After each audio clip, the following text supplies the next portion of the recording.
students, good morning. I hope you all are fine and safe at home.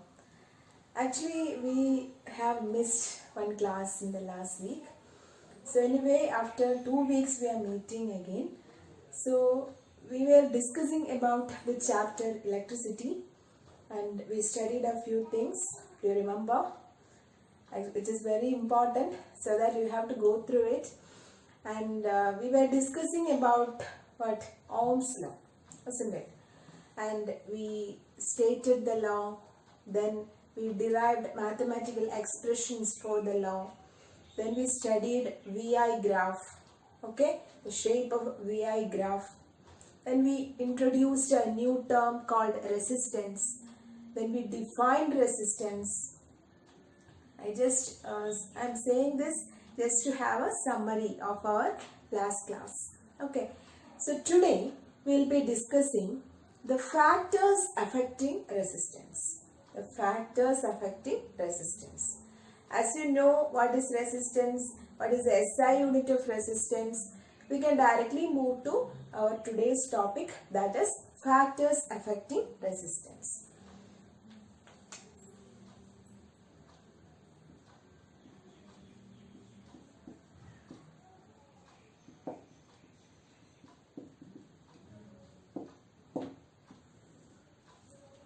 So actually what is resistance? It is the property of a conductor to resist the flow of current, isn't it? It is the property of a conductor or a material to resist the flow of current. Every material is having resistance and based on that we can classify like conductors, insulators, like that.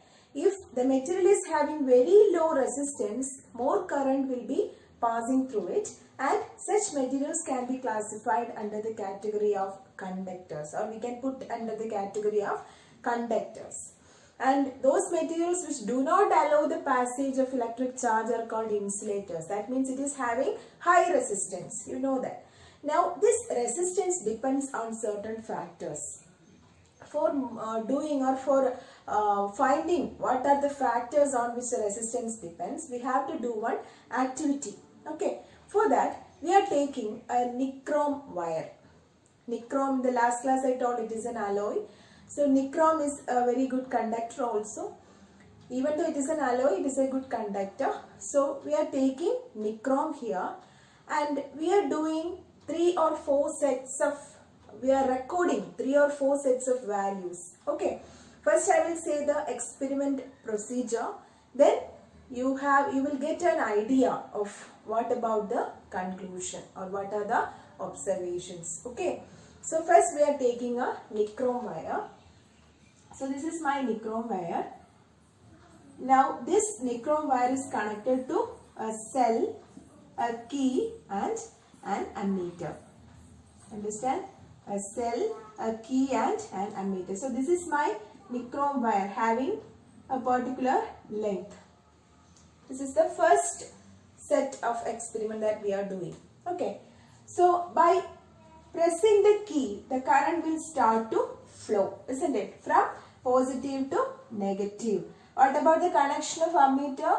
The negative of ammeter should be connected to negative of the cell and positive should be connected to positive of the cell. So you have to put the direction of or the plus and minus of ammeter also.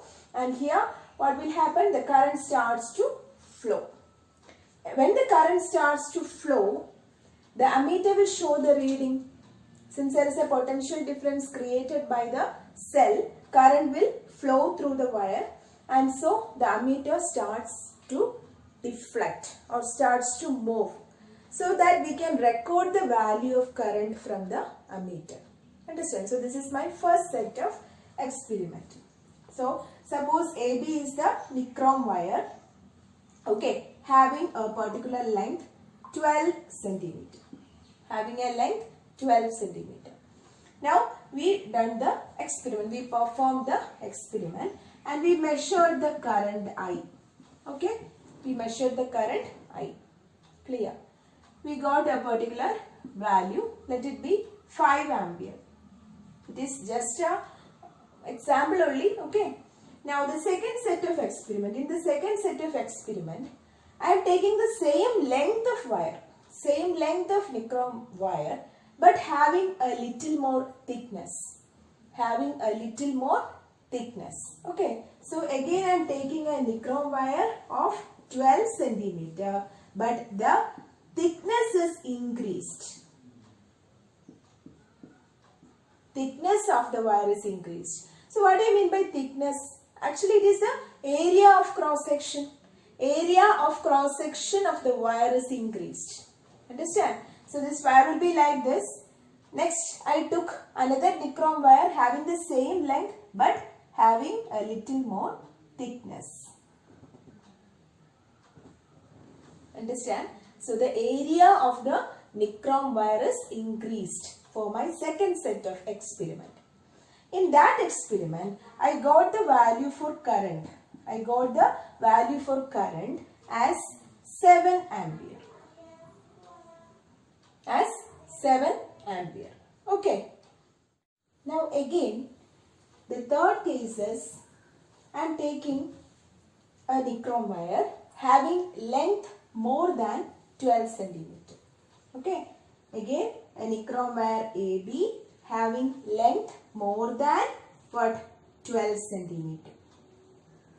At that time, it is seen that the ammeter shows a reading less than 5 ampere. Let it be 3 ampere. Understand? To understand the three sets of experiment, first one is we took a particular length 12 centimeter. I got the current as 5 ampere. Again I took the same length but having a different area. That is, area is increased. At that time the current also increased. Next is I took another nichrome wire having length more than 12 centimeter. So it is seen that the current is decreased than the first reading, that is 3 ampere. These are all examples. Just values are only examples. Okay. This much is clear. Now again I changed this nichrome wire. I removed this nichrome wire and I connected another material. For example, I took manganese. This is another type of material we normally use in labs. Okay. So manganese, I took another material like manganese and then I conducted the experiment. At that time also the current is different. Okay. The current is different. So by reading this or by taking these observations, what can you conclude? What can you conclude? Actually we are finding what? The factors affecting resistance. What are the factors on which resistance of a material depends? That is what we are finding. That is what our aim, isn't it? For that we are doing this experiment. And we changed the length of the material, we changed the area of the material, then we changed the material itself. Okay, so what is your observation from these things? Yes, first one is when length is increased.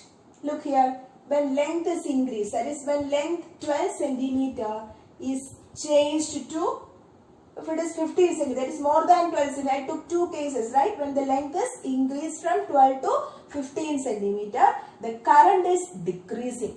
The current is decreasing. So you know from Ohm's law, V by I is equal to what? R. Isn't it? V by I equal to R.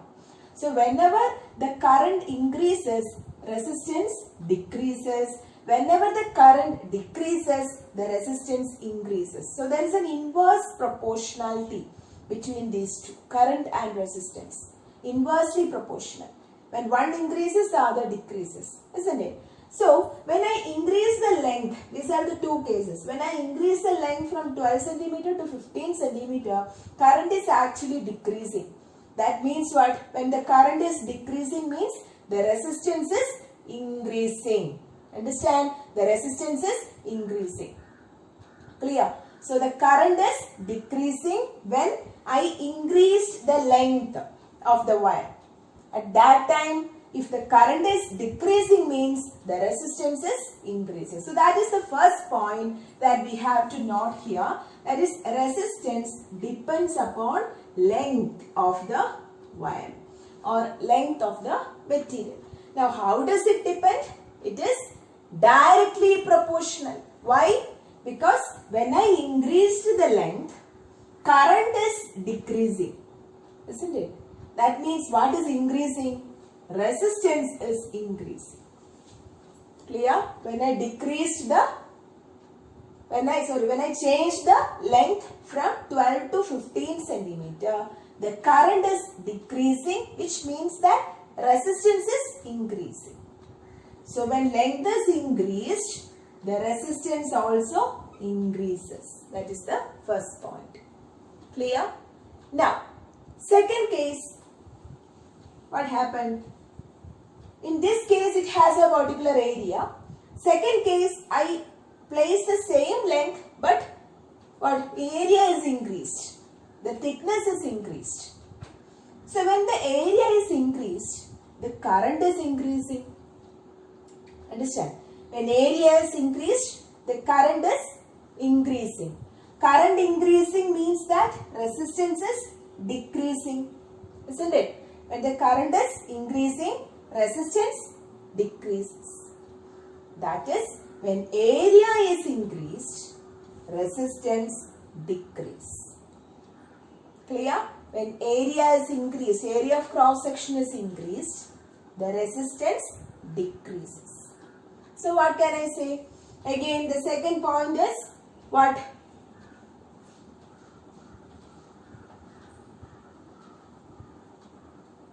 Second point is resistance depends upon area, but how? It is inversely proportional. Inversely proportional.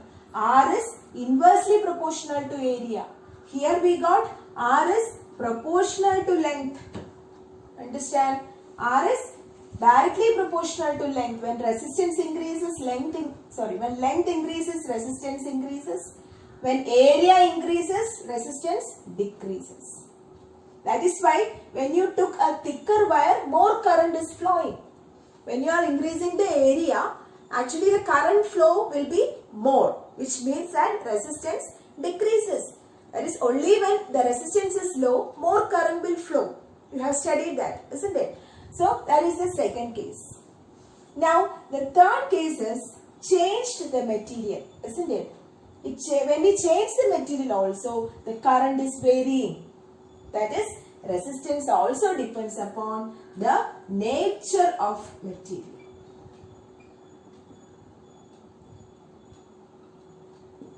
Okay, so it depends upon length, then depends upon area, and third is it depends upon nature of the material. Again, resistance depends upon temperature. When we are changing the temperature, the resistance also varies. That you will study in your higher classes. Anyway, here you have to study the three factors on which the resistance depends. Which are they? First one is length of the material or length of the wire. Second is area of cross section of the wire. And third is the nature of the material. So, resistance is directly proportional to length. Then resistance is inversely proportional to area of cross section. Understand? So, by combining these two equations, we can frame another equation. So, we got two equations. They are R proportional to L and R proportional to 1 by A. Okay? So, it's clear now? Because when length is increased, current is, what happened? When length is increased, current is decreasing, which means resistance is increasing.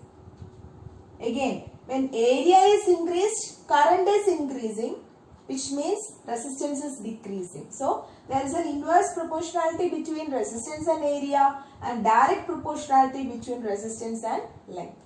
Now, we can combine these two equations. Let this be equation number 1 and this is equation number 2. So, by combining these two equations, you will get R proportional to L by A. Isn't it? Because in two cases, left side is R. So, we can multiply these two. So, L by A. R proportional to L by A. Now, you know that this proportionality constant can be, or proportionality sign can be changed by multiplying with a constant. So, we multiply with a constant. and the constant is called rho. Okay, rho. We read it as rho into L by A.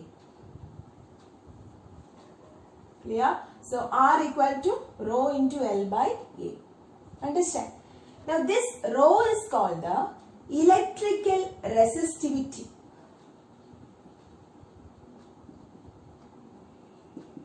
Electrical resistivity, or simply resistivity of the material. Understand? Resistivity of the material. It is also known as specific resistance. Specific resistance. Clear? Once again, we are combining these two equations. So R proportional to L by A. Proportionality sign is changed by multiplying with a constant. This constant is called the resistivity of the material, also known as the specific resistance. Clear? This is read as rho, R-H-O. Okay. So now we will define this resistivity. We have to find the unit of resistivity also. So how will you find the unit of resistivity? Check here. It is simple, no? That is, rho is equal to what? From this equation, how will you write rho? Rho is equal to, you can cross here. So RA by L, isn't it? Rho equal to RA by L. What is the unit of resistance? It is ohm. Unit of resistance is ohm. Then unit of area, meter square divided by unit of length is meter again. Okay, so meter and this meter is cancelled. So what is the final unit? It is ohm meter. Ohm meter. So I can say the unit of resistivity is ohm meter. The SI unit of resistivity is ohm meter. Clear? So this equation, rho equal to RA by L. Okay. Now we have to define resistivity. Define resistivity. Very important. Okay. How will you define resistivity with the help of this equation? Look here. If I am putting length as 1 meter, length as 1 meter and area as 1 meter square. Okay. Length as 1 meter and area as 1 meter square. I can write this equation as rho equal to R. Isn't it? Rho equal to R. So how can I define in the form this particular resistivity as a sentence? How will you say? Just how can you? Yes, rho, actually resistivity is the resistance of the material. Resistivity is the resistance of the material having unit length and unit area of cross section. Resistivity is the resistance of the material when the length is 1 meter and area is 1 meter square. Okay. So shall I write the definition here? Listen. Resistivity of a material is the resistance of the material having unit area and unit length. Unit area of cross section, that you can write. So resistivity of a material is the resistance of the material having unit area of cross section and unit length, which means that area must be 1 meter square and length is 1 meter. So that is the definition of what? Resistivity. Now this resistivity is a characteristic constant for a particular material. What does it mean? It is a characteristic constant means it is a constant value like a refractive index. That is, for nichrome wire, the resistivity is 100 into 10 raised to minus 6 ohm meters. 100 into 10 raised to minus 6 ohm meter. What does it mean? It means that this is the value, the fixed value given for nichrome wire. So when I increase the length of nichrome wire or when I increase the area of nichrome wire, resistivity will not change. Resistivity does not depend upon length and area. Understand? But resistance depends upon length and area. That's a very important question, normally asking for board exams to confuse you on what factors resistivity of a material depends. Normally students will write length and area. Suddenly when they read the question, they will seem like resistance and they will write length and area. But again I am saying resistivity doesn't depend on length and area because it is a characteristic constant of the material. Whether I change the area or whether I change the length, there is no change for resistivity. It will be same. Of course, resistivity depends upon temperature, and also it depends upon nature of the material. That means when I change the nichrome and when I am using silver, when I am using copper, the resistivity, value of resistivity will change. But for a fixed material, the resistivity will be same. Understand? So resistivity depends upon nature of material and temperature, but it doesn't depend upon length and area of cross section. Understand? So that's all about resistivity. Now one more questions are coming here, like first one is the metals. For metals, you know, they are good conductors, isn't it? So metals are having very low resistivity. Metals are having low resistivity in the range of 10 raised to minus 8 to 10 raised to minus 6. 10 raised to minus 8 to 10 raised to minus 6. So this is the resistivity range of what? Metals or conductors. Understand? Now for insulators, if I am taking, the resistivity will be very high because the conduction is very less. So the insulators are having a range of almost 10 raised to 12, 10 raised to 15, that range it is having the resistivity. That means it is having high resistivity so that less conduction is happening in insulators. Okay. So for insulators, I can write the range is from 10 raised to 12 to 10 raised to 17 or 16, like that the range varies. So this for the metals, the range is very less. Look here, 10 raised to minus 8, minus 6, like that. That much small. Resistivity is very less. But the case of insulators, the resistivity is very high. Look here, 12, 17, that range is there for resistivity. So having high resistivity means less conduction. Okay, now metals and alloys are normally having this range, 10 raised to minus 8, minus 6, etc. Now for alloys, in alloys, you know, for example, nichrome is an alloy.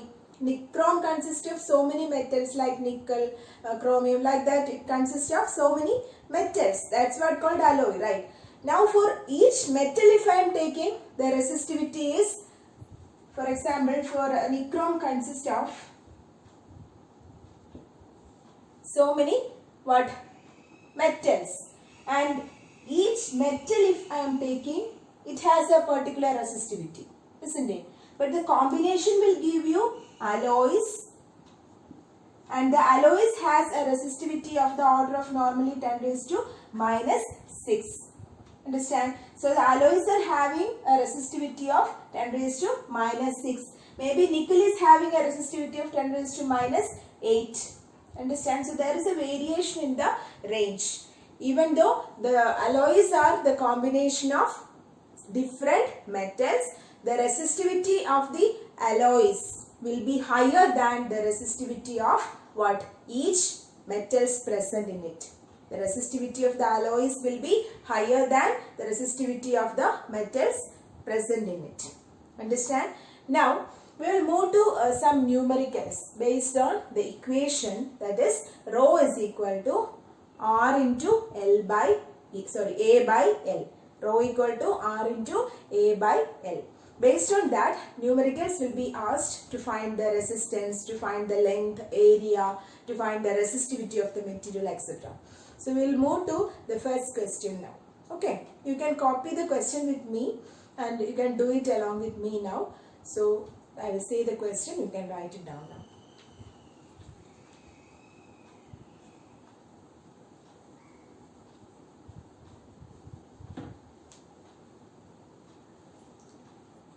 first question is a copper wire of length 2 meter.